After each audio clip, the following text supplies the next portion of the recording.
Fawn and Matt.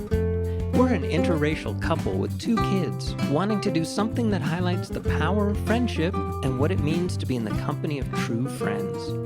We're going to move our society away and out of the loneliness epidemic and into a friendlier, happier world. Welcome to our friendly world. Better, stronger, together.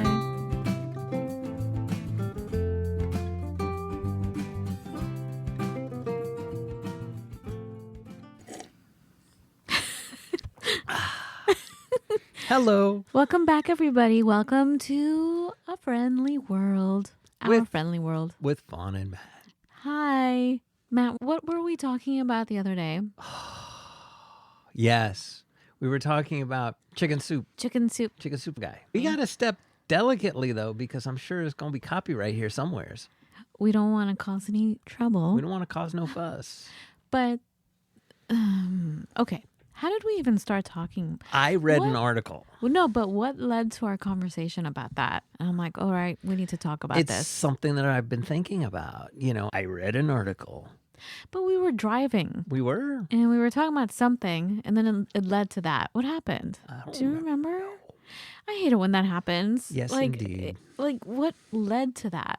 You know, what led to that? Well, it's been on my mind. Okay, so tell everybody. Let's start again. Oh, my goodness. Bring everybody back. Bring everybody back to our conversation in the car. So the Chicken Soup for the Soul books, for those who don't know and those who haven't read, and I'm one of those people who hasn't read, so I'm speaking from a place of complete ignorance. I haven't either, actually. But supposedly they're these kind of Reader's Digest-y almost feel-good stories. Wasn't he also on The Secret? He's and part that's of just that it. They're, whole tribe. They're running around the same concept. Mm-hmm. But it's people that became well-known speakers and made a lot of money. Right. Everyone started following them like gurus on manifestation. Manifestation. How would Moira Rose say it? Man, we're all over copyright today. We're not allowed to do that? I don't know. You tell me. I don't know. I'm sure everything is illegal. But anyways. Okay. So stories are feel good. They're about manifesting. They're about wonderful things happening. And that all sounds very, very good. And then when you go to a seminar, again, it's feel good. Here's a community. Yay for us. Allegedly. Except allegedly. Muttley's here in full effect, I suppose. Everything bad that happens is also your fault. Oh, that's what they say. Yes. They say... you manifest the good and the bad. Yeah. These people... This is why I like the medical medium, by the way, because he says that is not true. Like when people get sick with something horrible, they're like, well, you created this yourself with your negative thinking. And it's like, I don't fully agree with that at all, actually. I don't fully agree with it, actually. I do believe that disease stems from emotions, but the way they say it, Matt, that you manifest everything. In this specific instance, there was a woman who was in just a horrible car accident, lost her family, not in the car accident, but I think she lost her husband in the process, and she had difficulty coming back from it. She lost motor control and stuff for a while. And so she's sitting in this seminar and hearing it's your fault, that you manifested this. And she's sitting there believing it because God help us, man. Because there's not enough to feel bad about. But, thank you. But also somebody up on stage is authority. They must know the truth, especially when they've been providing you with so much compassion and also a sense of community in the essence of getting your money. Yeah. Yeah. That's not very compassionate. And yeah, you're basically left to your own devices. Like is that the term? Devices? Yes. It's what we've always said. Like these psychologists and these PhDs come on and say, if you don't have friends, you're going to die of diabetes. You're going to die 10 years earlier. Or it's like smoking 20 packs of cigarettes a day. It's like, thanks. That is not helpful. By the way, I'm creating a new community to help. No, they don't say that. Oh, and if they do, you have to pay a lot of money for it, I'm sure. There you go. But anyway, so what happened now? Well, she finally came back to center. And how? on her own? Yeah. Obviously. Well, all of a sudden, like certain things start to smell bad. And in this case, it was, you can continue this feeling. You can join us for the VIP or the follow-up seminars or the VIP follow-up seminars. This is what happens when you don't have friends. You resort to this kind of stuff. Right.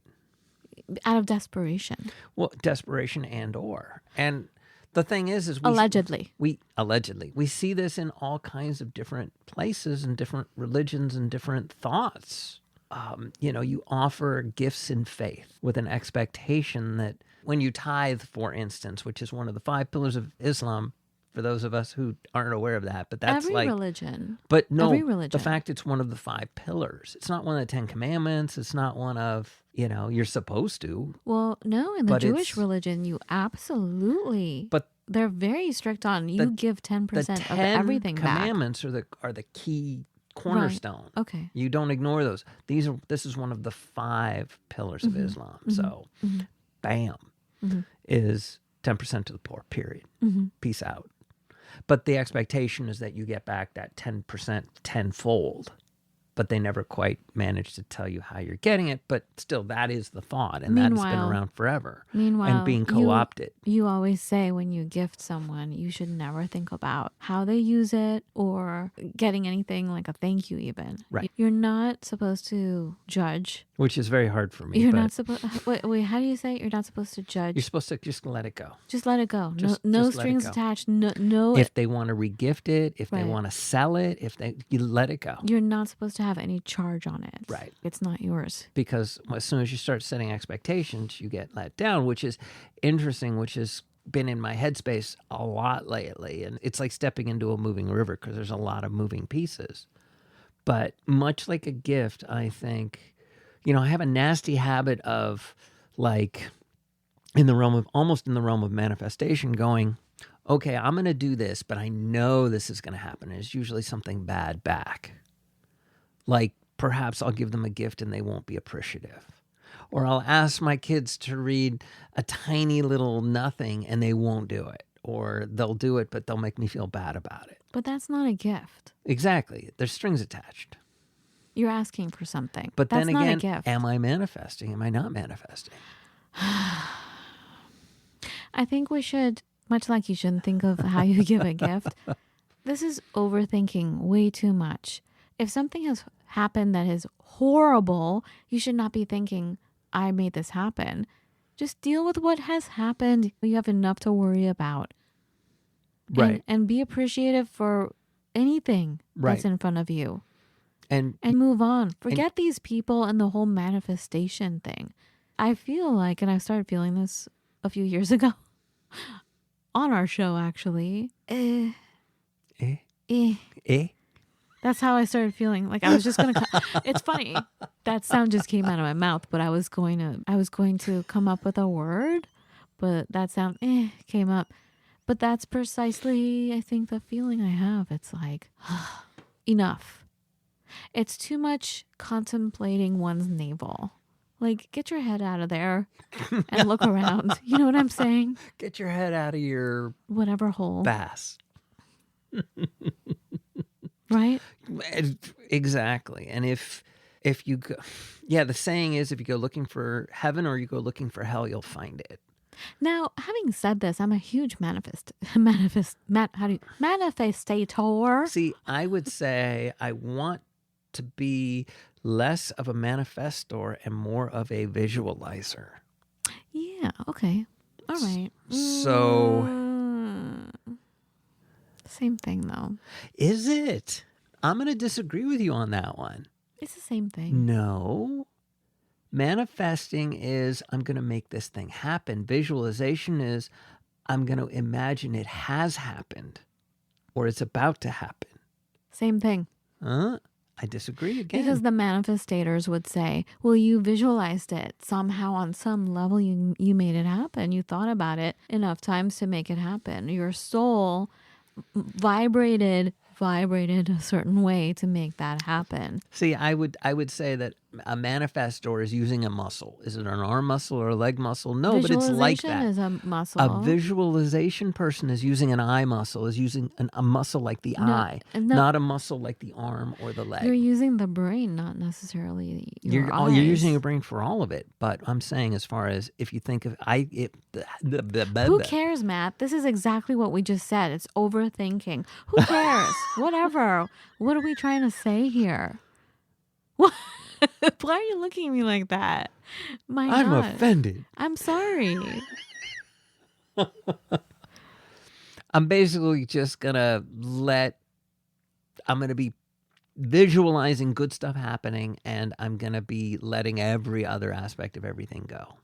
Well, what gets me is, when we were talking about this, I think you went in one direction in your mind, and then I went in the other direction in my mind as we were talking about this guru, or the gurus that are out there that like are trying to get people to do stuff. Right.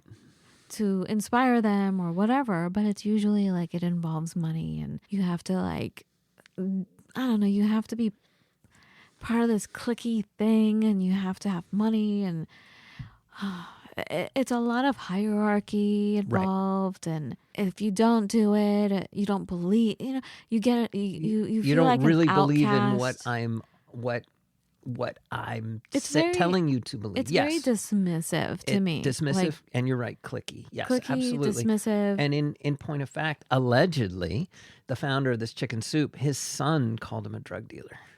Because people get this hit of endorphins when they're at a seminar, or a hit of endorphins when they read the book, that they want to get another hit of that endorphin, so they want to attend another seminar, or they want to read another book, spend money basically on his goods, services, and products. And they don't really walk away with anything that lasts. Yeah, there's always something else. But remember that book? Oh my God, I hope we don't get in trouble for this one. Allegedly. Think and Grow Rich. Yeah, and they talked about that being if you read that, previous generation's manifestation It doesn't book. tell you. I read that over and over again. I'm like, I must have missed it. Let me read it again. Oh, dear. Oh, I must have missed it again. Let me read it again. It doesn't tell you how to do it. Maybe I'm just an idiot. I don't know.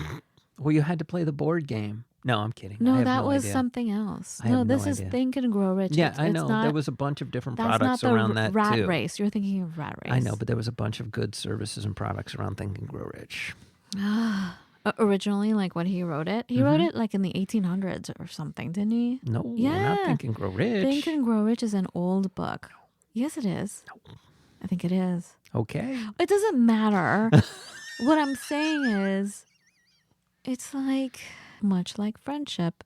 Everything is all relation oriented. Yes. Right? It's disappointing. Yes. When someone puts up a front because they're getting something from you. And there you go. And you're there because you're wanting to feel a certain way. I think in friendship, in business, in families, if that interaction is happening, it's not healthy. And unless you are clearly aware of it, then it's okay. But if you fall into it and that's what you need for survival, right? I don't think it's healthy, and it leads to disappointment. Yes. And estrangements. Like you feel left out, alone. Yep. Worse. And that is the caution I'd like to talk about today, is being aware of that. It all comes down to the Nicomachean ethics again of the 3 types of friends. There are 3 ways to have a friendship. There's a friendship where the person is friends with you because of how they feel around you. The other type of friend is friends with you because of what they're getting from you. And the other kind of friend is just there because they just love you, period. And that is the true forever friend. Right. You could have all 3. You can be friends with all 3, but know the outcome and know what's actually happening so that it will save you some heartache. Definitely true. And that doesn't mean just because this person loves being around you and you love being around them doesn't mean that you don't necessarily get anything from them, as far as maybe it's advice, but it's not the center. It's not at the center. It's at the periphery. Instead of, if I'm friends with you because you get me into a club, it's a whole other situation. We're all going through stuff. Things happen. True. Hard things happen, terrible things happen. We need to be there for each other and know that we can make it through all these things together. Yes. That you're not alone. Just even having that thought makes you stronger and more resilient. And that's what you want, is some resilience to get you through. That's life. To say, you attracted that. Well, you know what? Life is everything. And you can attract the amazing stuff. You can attract terrible things. It's life. I think it's everything. It's experience. We need to have more of the feeling, like how you were saying, when you gift someone something, of non-attachment. Like, be open and not think about, what is this in front of me, and try to define it. It is what it is. Let's help each other move through it, instead of saying, you manifested this, you made this happen. That doesn't help anything. Right. But it pushes product, probably. Maybe we can remind each other, like, okay, this terrible thing happened. Let's think of the opposite of what we want now. You lost a job. What kind of job do you really want? There you go. Or maybe you don't want a job. Maybe you just want to be taken care of and not worry about it anymore. You want this kind of lifestyle. I mean, just thinking about it makes you feel like, yeah. Yeah. I just want a mojito with a hammock by the beach, thank you. Surrounded by friends. I want to take naps. And maybe get paid for it. I don't know. Anything you want to add? I mean, I kind of want to take the name out and just say this guru. I don't want to get in trouble with the chicken soup people. Well, the guy sold chicken soup to somebody else, and they're doing their own thing. Well, I don't want to get in trouble. Allegedly. Whatever, it doesn't matter. Everyone's doing it. Everyone's trying to pimp their own thing. Right. Everyone is like the great visualizer, the great manifester. Let me show you how to do it. You're living your life wrong. You're dreaming wrong. Excuse me. We are all sentient beings. Everything is dreaming. Everything is life. Everything is, you are the creator. Why are you harping on that? I'm creating you.